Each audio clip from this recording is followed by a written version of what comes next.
This 911 Strong podcast is brought to you by our partners at the Police Credit Union of California. As a financial institution founded by law enforcement for law enforcement and their families over 65 years ago, they have the experience and understanding to help you with all your financial needs, including exclusive products designed specifically for law enforcement professionals. To become a member today, visit thepolicecu.org. That's the police, the letter C, and the letter U.org. Or call 800-222-1391 and tell them you heard about them from the 911 Strong podcast. Station to all units. Prepare to copy. You're listening to the 911 Strong podcast. Don't act like I never told you. With Aram and Kristen, bringing you stimulating discussion. No, I like the sound of that. An entertaining conversation. And now, here's Kristen and Aram. Hey friends, welcome back to the 911 Strong podcast. With me as always is America's favorite dispatcher, Dispatcher Kristen. What's up, Kristen? Hi, how are you doing? Good. Hey, I'm seeing your hair looks pretty good there. What's going on with that? Is it because our special guest is here? No, it looks I good. need to get my roots redone. I'm going today, and you know that. Oh, okay. Yeah, I don't know anything about roots. I don't know if I have roots. Yeah. All right, friends. Well, today we got a guest that we've been trying to get on for a long time. I consider him a friend because we've connected for a long time. And you might recognize his name and face from popular shows such as Live PD and popular books such as Breaking Blue. Our guest today is the one and only Sean Larkin. Pleasure, guys. What's Thank going you on? so much for having me. Yeah, long overdue. First of all, very, very long overdue. Glad we can finally get this thing lined up and make it happen. Yeah, man. I mean, you've got so much going on, and the fact that you've given us a piece of your morning is really remarkable. So I appreciate that you've decided to come on our humble little podcast. Yeah, thank you. No, whatever, man. No, my pleasure, guys. Like I said, it's just between your schedule, my schedule, and you guys being West Coast, and I'm in the center part of the country and traveling to the East Coast pretty much every week. It was just tough lining up, but looking forward to it. We're gonna have a great time. Yeah. So you got a lot of projects coming up, but before we get into there, let's talk about who Sean Larkin is. You're in the Oklahoma area. Right. Did you grow up there? No, I actually grew up in San Francisco. Okay. I lived in the city itself of San Francisco, went to middle school and elementary school there. And then just because San Francisco public schools are not very good, and both my parents were career military people, couldn't afford to send me to, a good private school there. So we moved out to a suburb right outside of San Francisco called Fairfield. It's kind of halfway between San Francisco and Sacramento, and went to high school there. Knew I wanted to be a cop during my senior year of high school, and my parents had split up. My father, he moved down to San Diego, and my mom had family in Oklahoma, so she moved to Oklahoma. So I actually stayed my senior year of high school up there by myself and lived with a buddy of mine and his family so I could finish school out there. And again, my dad being a career military guy, I mean, he was in 32 years. My mom was actually in 20, and they were kind of, hey, man, when you're 18, you finished high school, good luck, man. We've done our job, so to speak. And I don't mean that in a negative way. It's just how they were. And I knew I couldn't stay in Northern California on my own as an 18-year-old kid and try to go to college and stuff like that. So I moved out to Oklahoma, stayed with my mom for about a year, and went to a junior college for 2 years, and then transferred to a small state school for the last 2 years of school, working through, and had zero desire to be a police officer in Tulsa, Oklahoma at the time. I had actually reached out to San Diego, Seattle, Denver, but I did my internship with the Tulsa Police Department during my last year of college, and once I finished up, they just hired me right away. So no regrets. I'm glad I'm here. The Tulsa PD was actually a fantastic department to work for. And as you and I know, obviously, police officers, I mean, I think a lot of us are compensated fairly well, but, it's not about the money. But here in Tulsa, you can actually live pretty well on a policeman's salary compared to some other parts of the country. So it was a win-win. Oh, that's interesting. My dad was in the Army. I was actually born in an Army base in Seoul, South Korea, but he never made a career out of it. My grandfather did, and he did like 26 years in the Army. He was a CID investigator. But Nice. What branch of the military were your parents in? Both were in the Navy. Navy, So okay. my father was a command master chief, and my mom was she retired as a first class petty officer.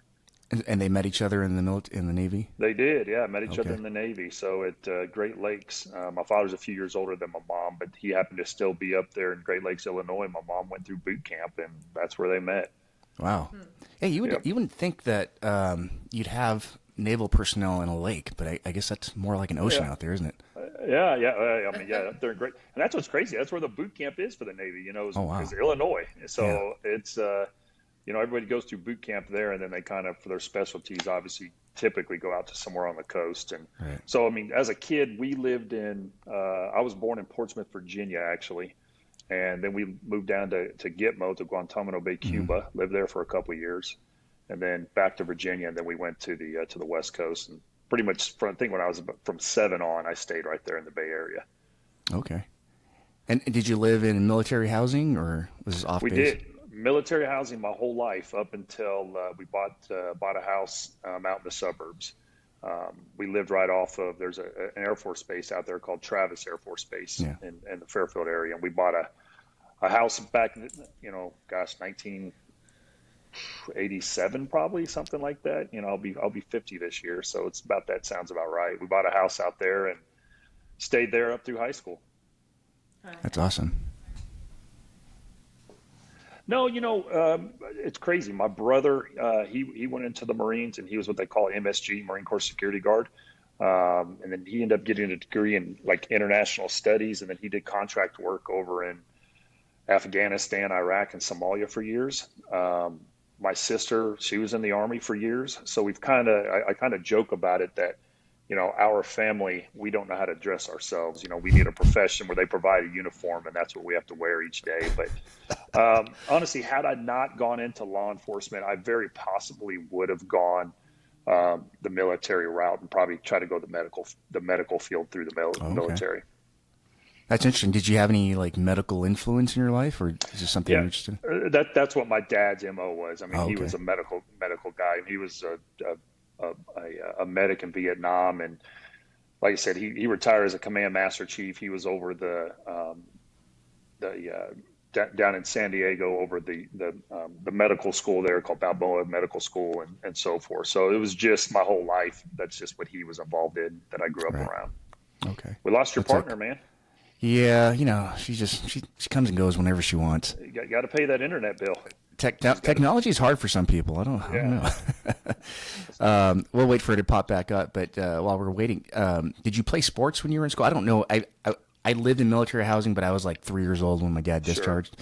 But I see videos, like there was this one viral video of kids playing, I think it was 29 Palms. They were playing in the playground, and then they're raising the flag, and they scream attention to colors, and the kids are like 5-10 years old. They lock up and stand at attention. Does that stuff really go on base? No, absolutely, yeah. So I played youth baseball. I started when I was 7, and I played all the way up through high school. And those first several years, just living on the base. I mean, that's where you played at, and so all the kids were military kids, and it was all taken very serious. The patriotic side of it, and the tradition of the Star Spangled Banner beforehand, and things like that. I said, then once I get into high school and I started playing Legion ball and fall ball and traveling, it wasn't as much like that, but definitely on the base, it's very much so. Okay. We're letting Kristen back in here. Hey, welcome back. Sorry, I don't know. Was it what something I happened. said? Yeah, I was just over you. No, I don't know. It just shut off. It went completely black, and I'm like, my hands aren't on the table near the computer. Everything's plugged Yeah. in. I touched nothing. I don't know. Yeah. So Kristen still runs off of an Apple IIe. Yeah. The big box. It's the the old flip old, like, phones. yeah. When she had to update the software, she used a floppy drive. I don't know. A floppy drive, a floppy disk. Yeah. Sorry, guys. All right. You missed a whole lot, Kristen. So, That's okay. man, you missed probably the best part of the podcast. It's already over. Yeah, it was fun talking to you guys, man. Maybe we'll do it again sometime. Oh my gosh, it's so very. So, I mean, it's no question that you've a tremendous amount of character. And I mean, just from the little we've spoken about up until grade school, I mean, you sound like you've done a lot. You moved, you played sports. having two polarizing parents, in that career field. My parents also divorced when I was 18. I was a senior, and when they split up, they decided to sell the house. And I remember having to be the one that let inspectors in and all this stuff. And I ended up living with my grandparents for a couple of years before I went on my own. But everything you said, I can relate to so much, and I think that's why America probably loves you so much. You're so real. A lot of times you feel so disconnected with people on TV, but with you, I mean, I think you're like America's guy. Oh man, well I appreciate that, but and I know we'll jump into it, so I'm probably jumping ahead. I just did an interview yesterday it's called Blues Magazine. It's a law enforcement publication, and some of the stuff we talked about, they asked why did I think that I kind of became successful in this media stuff, and as I said, I know I'm jumping ahead. We'll get into how that even started. But that's just what I said. I said, first of all, it's a fluke deal. I mean, this wasn't something I sought out. It was just the right place, right time, and opportunity that I just, capitalized on, I guess. But I've always tried to talk to people like that we're talking, or whether it's giving commentary on television or I'm doing Fox News or anything like that, is I try to talk like I'm talking to a guy at the bar that I just met. I don't try to sound smarter than I am. I mean, like I said, I'm California public education, small state school in Oklahoma. I've got a little twang sometimes when I talk, but I don't try to get into this. You see some of the PIOs and stuff when they're talking to the media, and they try to sound just real elaborate. And I'm like, yeah, two guys jumped out the car and ran, and not that the suspects drove a vehicle and da da da da da. It's just not real conversation. Right. So, and I appreciate you saying that, but I say it. My wife has to hear me say it a million times when we run into people. It's like, man, I'm just a regular dude. I'm just a regular guy that got lucky, and that's all it is. That's a good tip for anybody listening that wants to follow in your footsteps or dabble in the media. I mean, it's hard. It's hard to be yourself, but I think the more you desensitize yourself to it, and obviously you've had a lot of exposure, being yourself is probably the best policy, because that's why they asked you. They wanted you. 100%. I mean, that works. Whether it's just your daily interactions, out on the street with somebody in the public as a police officer in uniform, or, heck, that's what we tell our kids when you're dating somebody or whatever, or they're going in for a job application. It's like, man, just be yourself, be who you are. And because people like us that, I like to think we're professionals at spotting fakeness in people because of, our constituents that we deal with at work. And, people, they can spot fake. And so if you're just genuine and real and just show who you are, people accept it, and it's easier to roll with. Yeah. Absolutely. So you mentioned that you were an intern at Tulsa PD. What was that like? I know some agencies out here have interns. We had an internship program that required you to be in college. How did you get in, and what did you do while you were there? It was actually kind of unique. So during my last year of school, one of my instructors happened to be a Tulsa police supervisor, and she was an adjunct instructor also for our college, teaching some of the criminal justice classes. And she just got me connected. I had to do an internship. She got me connected with a couple guys it was a pretty gravy deal. I did ride-alongs is what I did every Friday or every Friday and Saturday. That was kind of it. And I basically just had to, just kind of at the end of the semester, do a write-up about my time riding with these same officers. And she put me with a couple guys that rode as partners in a unit we had at that time called Footbeat, which handled our housing projects. And so it was a lot of action. Both of these cops, were 3 to 5 years on. This was in the mid-'90s when, still gangsters hung out on street corners, dressed out in their colors, slinging dope and stuff like that. So it was a lot of car chases, a lot of foot chases. And it was just, I was very, very fortunate that I got to do it. Our department still does do internships, but now they are pretty much clerical. You're going to work down our records division, the division that I retired out of, called the Special Investigation Division. We've had some interns out there through the last couple of years. And again, it's just all very clerical, data entry and things like that. Right. You mentioned the mid-'90s. I remember that's when Rodney King and the riots happened out here in L.A. My mom had a small flower shop right in the heart of where the riots were happening. Did you guys see any kind of protests out in Tulsa? No, actually, so when Rodney King happened, I was still living in the Bay Area. Okay. I was maybe it's either 91, 92, and I apologize, I don't know the exact date on it, Yeah. but I know I was a senior in high school, I think. So it was either 91, 92. I Yeah, I graduated in think you're right. 92. Yeah. But I remember, even up there, and obviously LA was the epicenter of everything that happened. But even in the Bay Area, I think they protested and marched across the Bay Bridge and shut that Oh, down. okay. Even in Fairfield, there was some vandalism that went on and things like Yeah. that. So, but more recent events that have happened, obviously the George Floyd and some of the other type of stuff. We had protests here in Tulsa, nowhere to the extent that you've seen in other parts of the country. Some peaceful marches. They had a little group that got a little out of control down near our mall, and our SWAT team, special operations team, had to come out and deploy gas and some stuff like that, but nothing too major, no injuries. So what happens after? How long was your internship, and what happens after that?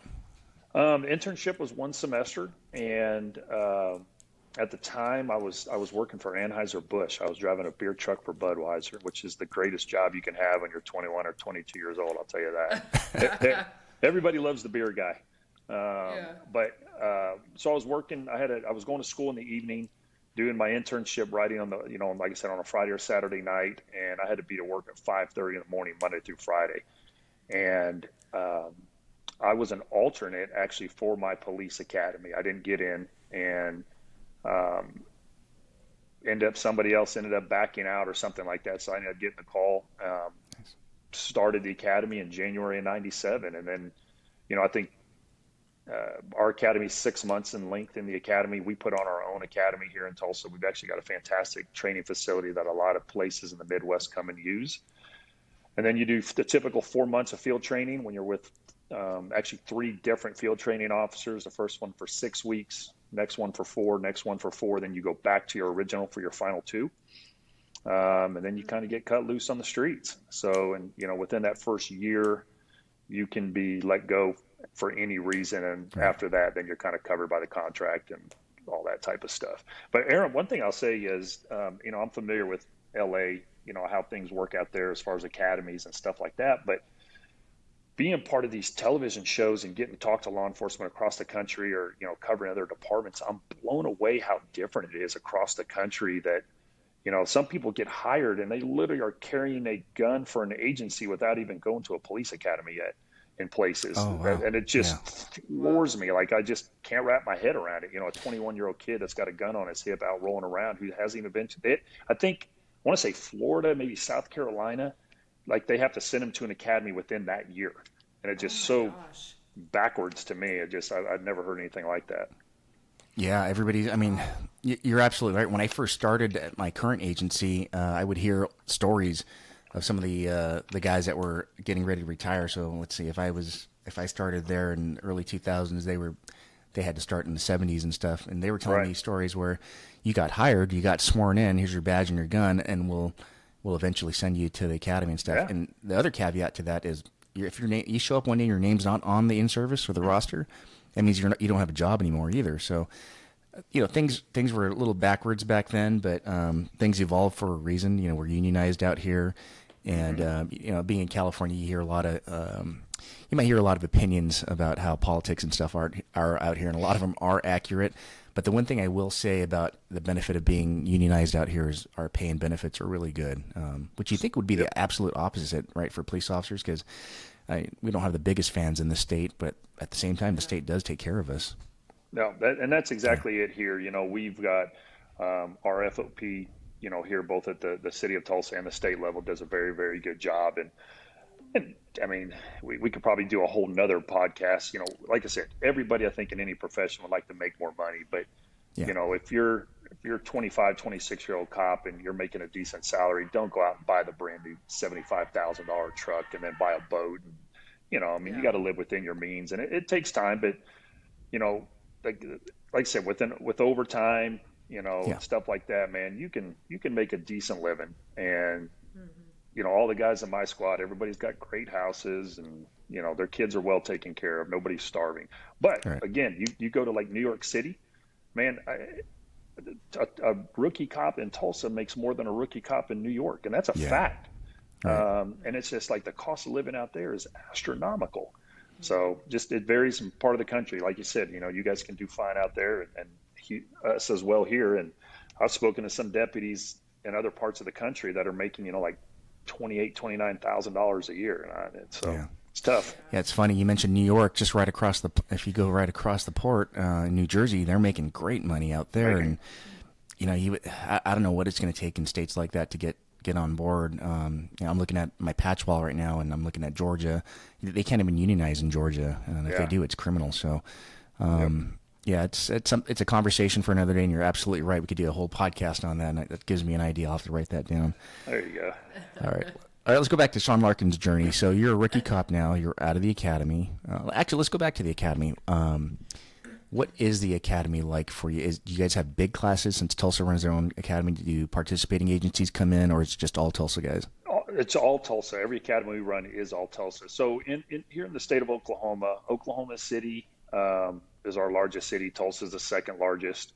And then we've got Bartlesville, Broken Arrow, and Lawton, which are kind of larger agencies as well. And they all have their own academies. And then there's also your state, what we call CLEAT, which is our governing body for law enforcement. Just what's your guys' called out there? California Post. Yeah, Post. There, same type of deal. They put on their own academy. So ours is our own academy outside of usually like a Tulsa fire marshal or two will go through because they're getting all their law enforcement credentials. All right. And so of course we got to make fun of the firemen while they're in the academy with us, but. And our academy was 40 people. That's all size. It was. Yeah, it's a decent size. So, again, like I said, I think it was 23 weeks, and it's your typical, the state has a minimum number of hours for everything from mental health to driving to shooting and all that. And I know our department more than doubles what the state requirement is. Okay. I think the state academies are about 3 months in length, and we go a full 6. Wow. So we try to. And listen, I think every officer, for the most part, should be proud of their agency they're working for, unless they're working for some jacked up, poorly run department. But Tulsa was the first large city that required a college degree in the country. Oh, okay. And we've required a 4-year degree since 1997. And so you like to think, not that having a degree makes anybody a better police officer over somebody else, but we're getting people that are a little bit older, that have some life experience and things like that. And so, again, you go through the 6 months, had a great academy class. Actually, just last night, my wife and I were out at dinner with somebody else. We were a business type deal, and ended up seeing one of my old academy classmates that I hadn't seen in several years. He was actually at the same restaurant, so it was kind of nice running into him. But yeah, so and kind of like when you look back through your academy, I mean, mine was 26 years ago now. You start looking at who left within the first couple of years, who's promoted, who's had to resign because they were going to get fired. Everybody's got stories, so yeah, kind of funny. How did you do in the academy? Were you like, how are you athletic wise and PT wise and academic wise? Man, I did. So I was a little skinny fucker, and I hope they don't mind me cussing, but I was a little skinny guy. I think I started. I'm 6'4", and when I started the academy, I weighed 182. It was almost like puberty hadn't kicked in fully for me yet, and I ended up leaving the academy at 189. So I actually was like one of one that put on weight in the academy. So everybody else lost weight because we ran a lot. I think at the end we were running, they have a run here called the Tulsa Run every year, and it happened to be during our academy, and it's a 9-mile run. So we had built up to run that, and so a lot of people had lost weight, but I was, poor kid at the time, and I was eating a bunch of, I think, hot dogs all the time. I'd buy like those bulk packs of hot dogs, and I'd eat hot dogs at lunch at the academy and then go work out the rest of my lunch hour. So, no, I did well. I did well physically. Left there with the highest, fitness award, the highest firearm award, the master, shooting. Academically, I wasn't number one, but I was, top 5 or 6, I think, in the class, something like that. So I came out of there, did well. I was gung ho. I was all about this thing. Yeah. I wanted it badly. So yeah, I actually enjoyed the academy. It didn't bother me a bit. Now, when you get released from the academy and go to field training, and you got this reputation now of being the top shooter and top physical, is there an expectation of Sean Larkin to perform a certain way by the people there? I think, when you go through the academy, there's people you can pick out that, you think are going to be, fairly successful. And just ironically, one of the guys that went through the academy with me was the guy I went to college with by the name of Wendell Franklin. And at the end of our academy, we kind of like high school, you did one of those most likely to become chief, most likely to get fired. Everybody fills out this little thing. And we picked Wendell as chief, and lo and behold, he is the chief of the Tulsa Police Department now. Okay. Wow. And I don't think I was picked for anything in particular out there, but the expectation. So because I had done that internship with the police department and the group of guys that I did that internship with, I looked up to those guys. I knew those are the guys I wanted to emulate. That was the part of the city that I wanted to work in. It was the type of work I wanted to do. And so I don't want to say pulled some strings. I mean, I like to think I proved myself in the academy, but they made sure that I got put on the side of town where they were working at and working the same shift with them and stuff like that. And so it was nice to jump right in around a couple guys that had some time on the department that I already knew. And from, literally I got in a fight the first night on the job towards the end of the shift on a car stop. Right. And so it was just like from that night on, man, it was go time. And yeah, I loved it. Yeah, that's so important. I tell new officers, especially if you have a choice of assignment after the academy, not to shy away from the busy stations. And I wasn't the best athlete in the academy or anything like that, but I knew I really wanted to go to Men's Central Jail because it was notorious. It's where all the rap stars, O.J. Simpson was there, and that's where I wanted to go. But so running was a big thing with the L.A. Sheriff's Department. And we had, I don't know if you've ever heard of the desert relay race that we do from California to Vegas. It's called Baker to Vegas. Yeah. Yep. Yeah. And our Men's Central Jail had won it back to back to back, which is unheard of. No other team had ever won back to back, let alone 3 in a row. So they were only looking for the best runners in the academy. I still put number 1 on for CJ to be on my list. He's frozen. Am I frozen? Can you hear me though? So he tried out for the team and he didn't make it. No, I mean I was just a medium. I was a B pack. I was in the middle of the pack runner. But I had made so many friends. My point is, you were talking about the relationships that you make matter, and they did. So I don't know what happened. I knew, even though I put CJ as my number 1 place to go, in my heart I knew I wasn't going to get it. Lo and behold, when the assignments came out, I got it, and I got a wink from one of our drill instructor, my platoon drill instructor, that just whatever liked me. That I was her Rudy, right? She knew I didn't have the physical attributes or whatever, but I tried my ass off, and I think she respected that. And she knew that me not being at CJ would have a greater impact in my career than me being at CJ. So being there, I learned a lot, just like you, Sean. I was a kid. I was 22 years old. I thought barking orders at 6'4", 300-pound parolees was the way to go. I learned so much out of my experience there. That when I finally came out to the streets, I had the gift of gab with them. The verbal judo kicked in, and and I made a good career out of it. So, yeah, so what I tell the new guys today: develop those relationships and go to agencies where you're going to work hard, because you're expected to work hard in this career. Yeah, absolutely, and so the city of Tulsa, our police department is broken up into 3 big patrol divisions. Our north side that's the area that, I spent my career working. It's, statistically, month in and month out, it is the most violent part of our city, for aggravated assaults with the homicide, firearms, and, things of that nature. And everybody says and knows, basically, if you work 1 year up there, that's equivalent to, 3 years in the other parts of the city. It just is. And not that you need to spend your entire career up there, but I think it's good for everybody, especially in the early part of your career, to work up there. Because just like you said, more than anything, one, you just get exposed to crimes that you're not going to get exposed to in other parts of the city. But you do learn how important just conversation is with people. And we know, don't get me wrong, there's a time when, you do have to bark orders and, you have to be dominant male, so to speak, in a situation, But the majority of the time, man, it's just talking to these guys. And just like when you were saying, talking to young officers, it's the same thing. I would teach a little block at the academy on criminal street gangs and stuff like that. And that was the one thing I always try to explain to these guys is, hey, you can't talk down to these guys.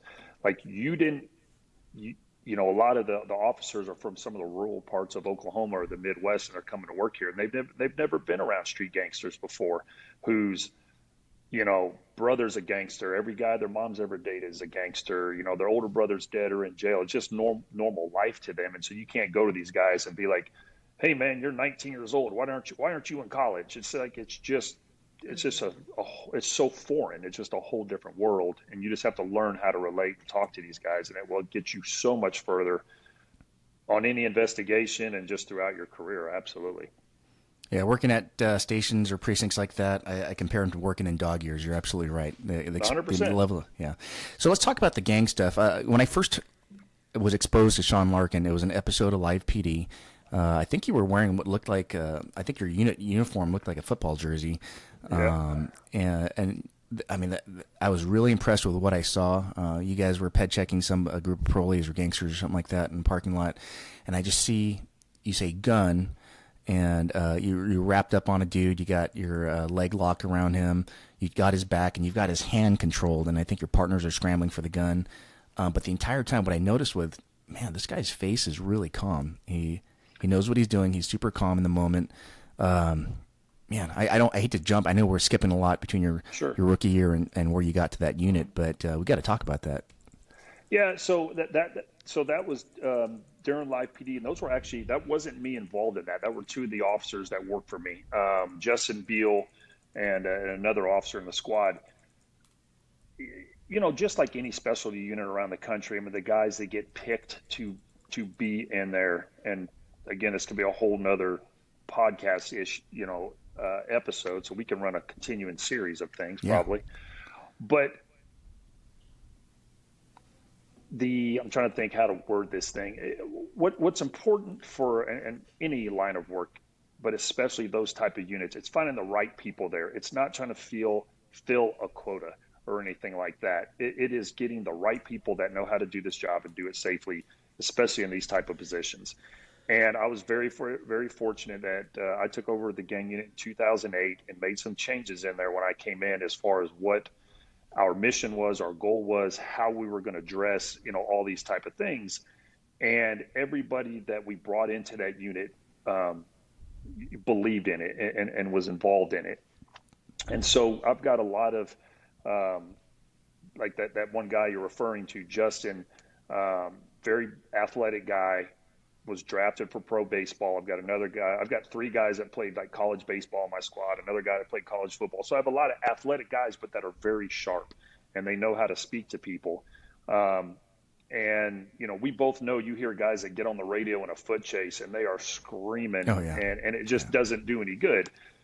So these guys are all very squared away. Not only our academy, but our in-service that involves a lot of ground fighting. And so, again, we're very fortunate, well-trained here. But they handled that situation out, fantastic. So that wasn't you? That wasn't you on the me, ground? no. Oh, I thought that was you. No, that was two it's of been my a few guys, years.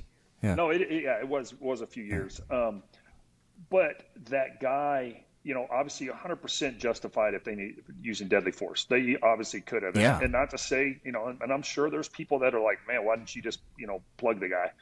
But they never lost control. Just like you said, they were calm. They talked, they communicated the whole time. These guys aren't, brown belts in jiu-jitsu or anything like that, but they know enough that most people don't know. Right. And they worked together. And, when that guy actually, the suspect went to court on that, he apologized. It's a rare deal. And he apologized to the officers and thanked them for not killing him. And he got sentenced to prison. Right. But, he was in court just like, man, I'm very sorry that, that happened. It's just something we don't see too often in our profession, as somebody like that do something like that. So, but yeah, our department, the way we ended up on the show was the production company that at the time was a very small production company called Big Fish. And a few years prior, they had wanted to try to do a show that featured gang units across the country. And they wanted like a large agency like in LA or, something like that, a medium-sized agency like Tulsa, and then, some small rural part of the country that's dealing with gangs. And so they had come out to Tulsa maybe in like 2012 or so and filmed what they call a sizzle. And it's basically where they have a very small amount of money investment and they try to make a pilot episode, and then they take it to various networks, and the networks go, hey, we like this, we'll buy 6 episodes. And then if those 6 episodes do well, they refund and keep building, more and more shows. So they made this sizzle with us in Tulsa, and it was actually a wild 24 hours they were with us. But none of the networks wanted the show. They were like, man, this is just like Cops, the television show Cops, but it's just featuring gang units. So I kept in touch with the production company, and then fast forward to 2016, and they had this new technology that basically uses cell phone technology, repeaters in the car that can, send this live signal back to New York where the studio is, from multiple agencies around the country. And they were like, hey, we're going to kick this new show off. We'd like to have you guys part of it. And we signed on, and that was us in the beginning. And I know I'm rambling here, but one of the biggest things I was worried about on the show was what my fellow cops across the country would think. Who are these guys in Tulsa, Oklahoma, like making fun of, a gang unit, Oklahoma doesn't even have running water or the internet. But so, that was the thing. But I got messages from cops from across the country from day one that are like, hey, man, you guys are squared away. Or, man, we had no idea, you guys got a, gang problem like that. Because, if you watch the show, gangsters are gangsters. And it doesn't matter if it's in L.A., Tulsa, Oklahoma, Chicago, wherever it is. Bad guys are bad guys. We just don't have the, 40,000 gang members like, other parts of the country do. But it's the same guys doing the same dumb shit, Yeah. Yeah. But yeah, I think it was really telling. I was one of those guys. I'm so isolated back here. I think the major cities have a gang problem, and sure, not Oklahoma. Oklahoma's where cowboys run the range, and absolutely, you guys are cowboys out there. You guys do a tough job in a tough environment. And when I saw that episode, I had nothing but respect. I mean, because when I saw it, I'm like, that's Nickerson Gardens. That's that's any of the projects out here. And it was great exposure. And I love the fact that the concept of that show came out, because I was riveted, man. I was a fan of Cops, but mostly I was watching Cops in a critical way. I would watch and say, oh, dude, I would never do it that way. That's horrible. That's, reckless. But I can't think of very many episodes. I can't think of a single one, actually. Now I'm looking back at all the episodes I've seen of Live PD. And then the concept of having a panel there, an expert panel, you, Dan Abrams, and I forget the other gentleman's name.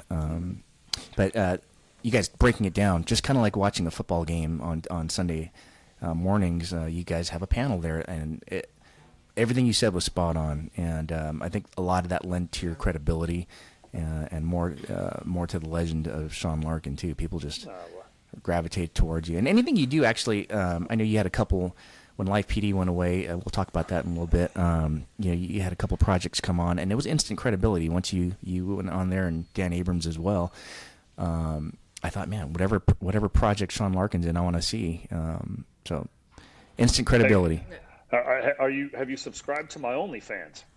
No, not yet. Hey, you said you want to see them all for yeah. For I didn't know you had one, but now that I know you have one, I'm going to be there. I'll be a top subscriber. You'll see more than you probably want. No. Oh my God. How did you get the nickname Sticks? Is that in reference to Oklahoma, or? That was it happened in Oklahoma. So I was doing my internship with the two guys. One guy was named Luke Sherman, the other is Mike Eckert, and I got very comfortable with these two guys and knew them well, and actually ended up even living with Luke kind of during that time period. And we had gotten in a car chase one night, and again, I was an intern. I wore a ballistic vest underneath my shirt. I think I might have had an old school mag flashlight, just because we worked at night. But of course, no handcuffs, no gun, no spray, anything like that. And they had gotten this car chase with a couple guys, and one of the dudes jumps out the car and runs, and we stopped the car, and I jumped out the back seat and chased this guy like a dummy. And I catch him in a backyard, and like most guys that run, they're not there to bang it out and fight with you. They're just actively resisting, just trying to get away, not necessarily fight you. Mm-hmm. So this guy, get him down on the ground, and he doesn't fight. He just kind of lays there when I get on top of him. Well, I don't have any cuffs or anything, so here I am just laying on this gangster. And one of the officers, Mike Eckert, catches up to me, and then he gets him in handcuffs, and he says, "Good job," but he literally says, "You can't do that, fuck stick." And so that's the dead ass serious. And so once I get into the academy, a few months later, Mike and Luke are both part-time firearm instructors up at the range. And so while we're out on the range all the time, Mike Ecker, we call him Eck. Eck's just calling me Stick or Stick Boy, which was short for fuck stick. Yeah. And so then everybody just started calling me Stick. And once I got out onto the streets and in the part of the city that I worked at and just street gangster language, these bad guys would hear people call me Stick. And for some reason, they just started calling me Sticks. And that's literally how that was it. Stick stuck. Yeah. And it has been that since, 1997. And it's just, It's so funny. It's a work-related name. I mean, on the police department, I was, known as Sticks. The streets knew me as Sticks, and then through the television. But my personal life, nobody calls me that. Right. But it is a nickname now. Yeah, it is. It's a great story. Yeah. Sorry I jumped on your question, Kristen. That's all right. You got another one there? No, I just wanted to know what that story was. That's why I'm sure. See, Kristen can't ask a question if I put her on the spot. Yeah. No, I can't. You're just. Anyways, so what led after that? I guess so. So we did Live PD, and then George Floyd happened, right? Well, yes. Yeah. So I think you're asking about the cancellation of the show. Yeah. Okay. Yeah. So Live PD ended up being this huge hit for A&E television. It was the #1 DVR television show out of all of television 2 years in a row. It was the number, it trended, on Twitter every weekend, and there's ratings that come out obviously for the TV industry, and it was always for cable television on Friday and Saturday night, a top show. So it was a very successful program. And then I think, if I remember correctly, May 25th of 2020, May 23rd, 2020 or something like that was when George Floyd happened. And the network had just talked about maybe, taking a week or two off because, they're in New York City, all the protests and things like that were going. And we filmed that in New York. And I was home one day and ended up getting a phone call from the producer on a three-way call between Dan Abrams, myself, and Tom Morris, who was the other gentleman on the show with us. And the exact words were we all got on the phone call, and he just said, "It's done." And we're like, "What do you mean done?" He's like, "The show's done. A&E's, they're done. They're not bringing it back." And A&E is owned by Disney. And we, I'm not here to get into all the politics of all that type of stuff. I mean, it's obviously political in nature, the decision. And my personal opinion, I will say this: when the show came on and I got to, I was a part of it, I always looked at it like, as fast as this came on, or this supplemental income that I was now making, it could disappear just as fast. And I always looked at it that way. So I didn't go out and try to buy this, big house or extra cars or anything like that, because I was like, man, if this thing goes away, I'm still a cop and I've got to pay these bills on a policeman's salary. And so when it went away, obviously I was very disappointed, and and I kind of joke about it. My bank account was disappointed, but it's what the most disappointing thing was, and I told this to the A&E executives when I finally had an opportunity to talk to the vice presidents. There's 3 of them. I said, man, this is a slap in the face for law enforcement. And, this show brought that network, it raised that network up. A lot of people within that company made bonuses because of this show. And then for something like this to happen, my personal opinion was they could have put money into advertising, billboards, radio ads, commercials on other networks and stuff like that said, hey, policing is the most talked about topic in the country right now. Tune to the only show that lets you watch it live and judge for yourself. That's it.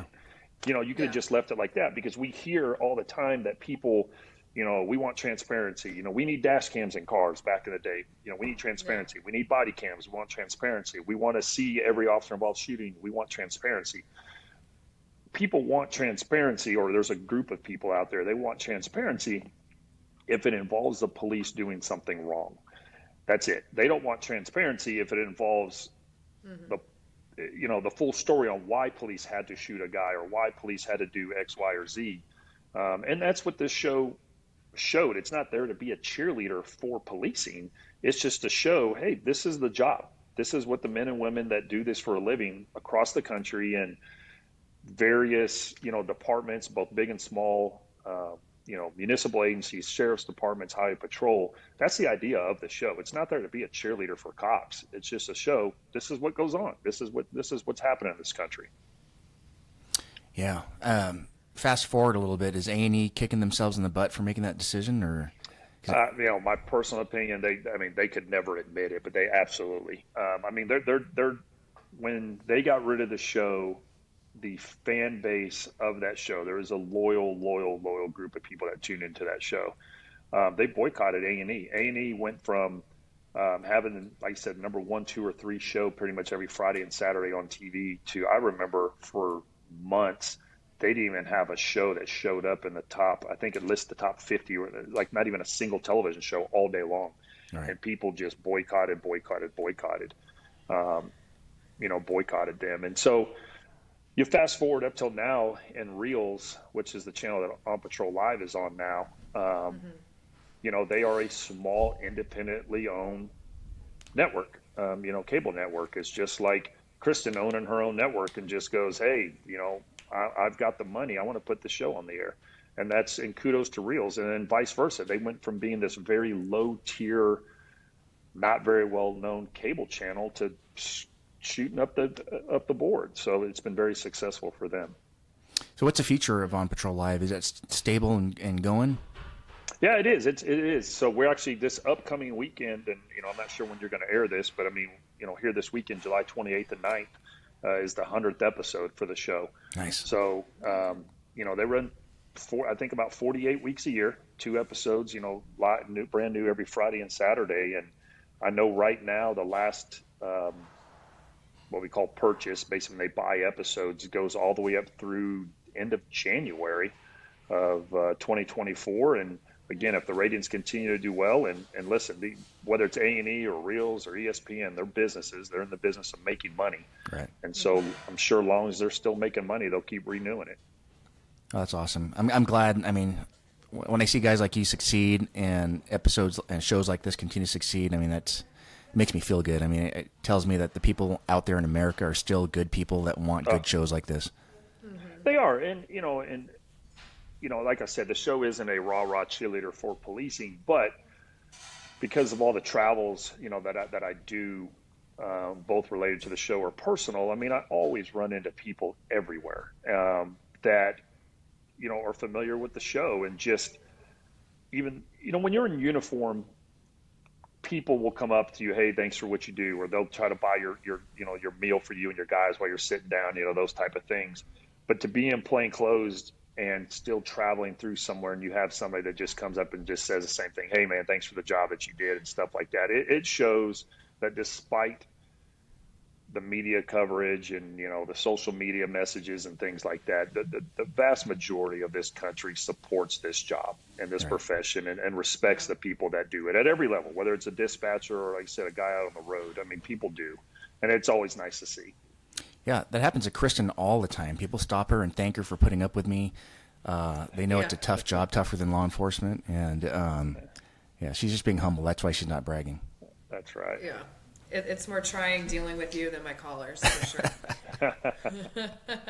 If you didn't notice back there, Kristen's kind of hiding it, but she's got a bottle of Horse Soldier right there above the sign.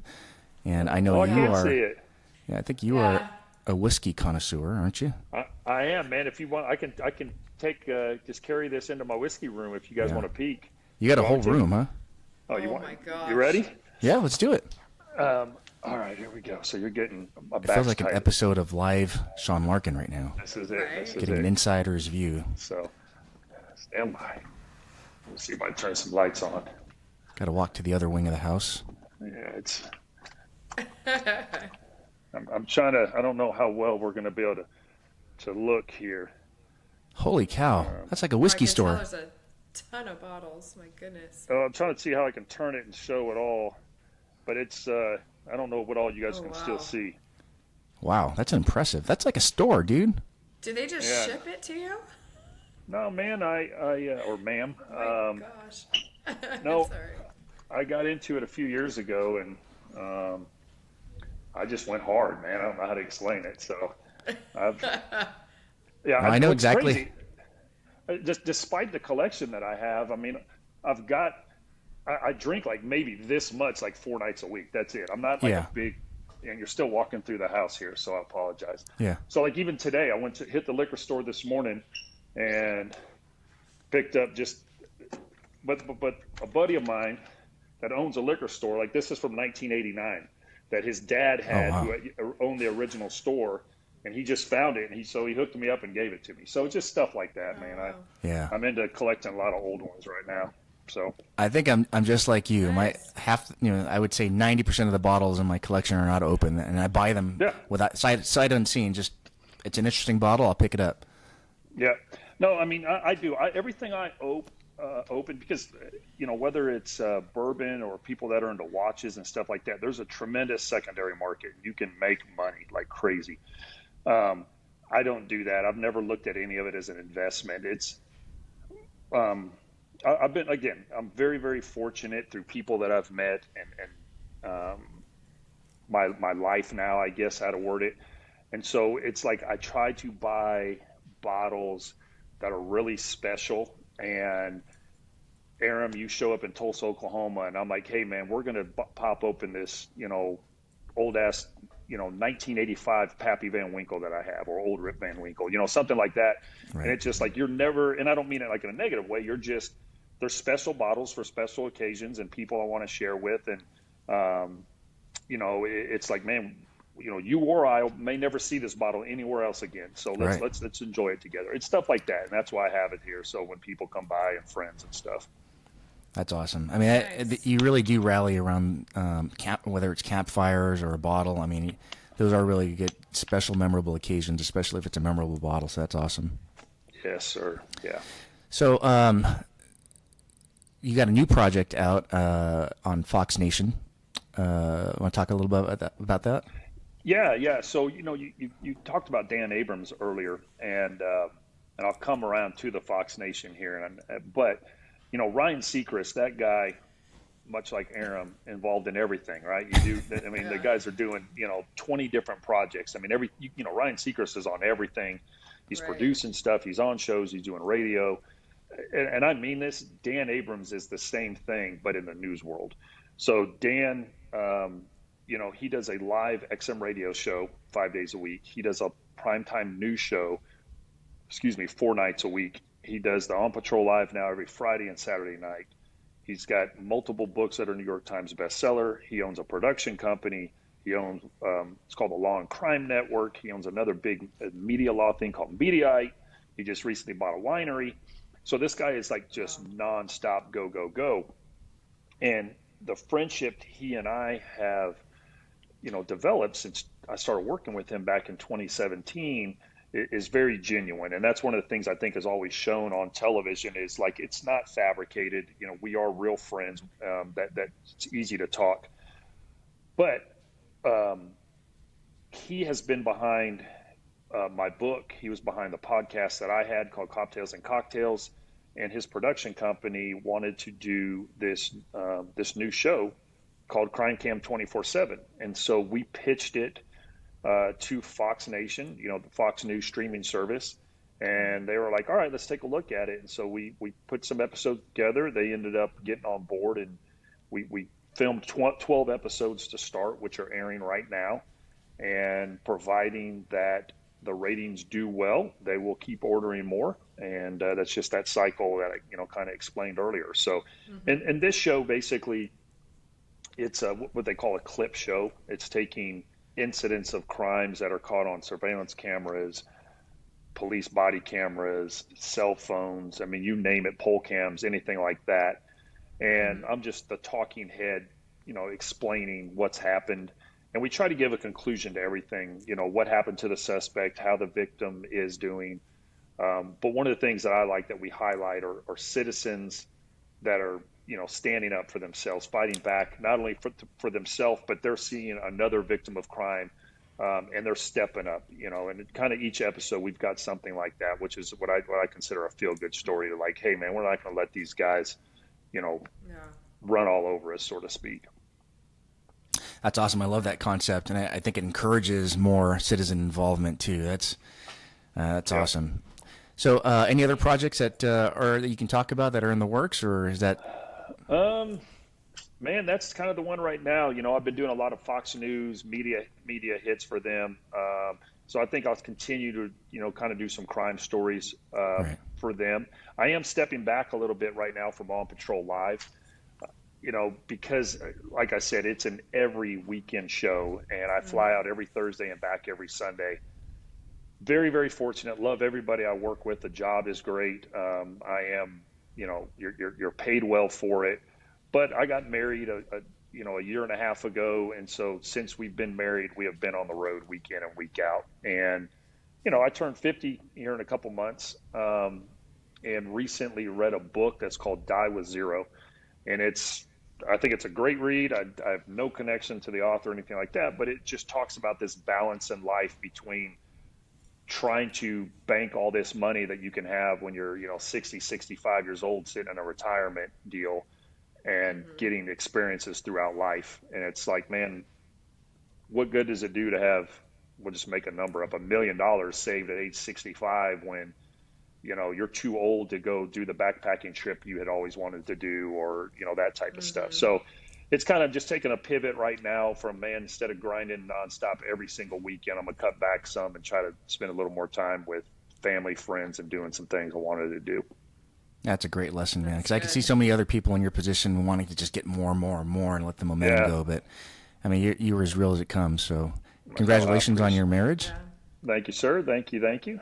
Yeah. All right. Well, since you extended me the offer of having drinks with you in Oklahoma, if you come out here to Southern California, I'm going to take you to my favorite gun store. That's Pro Force out in Bray. It's out in Orange County. Probably doesn't exist out.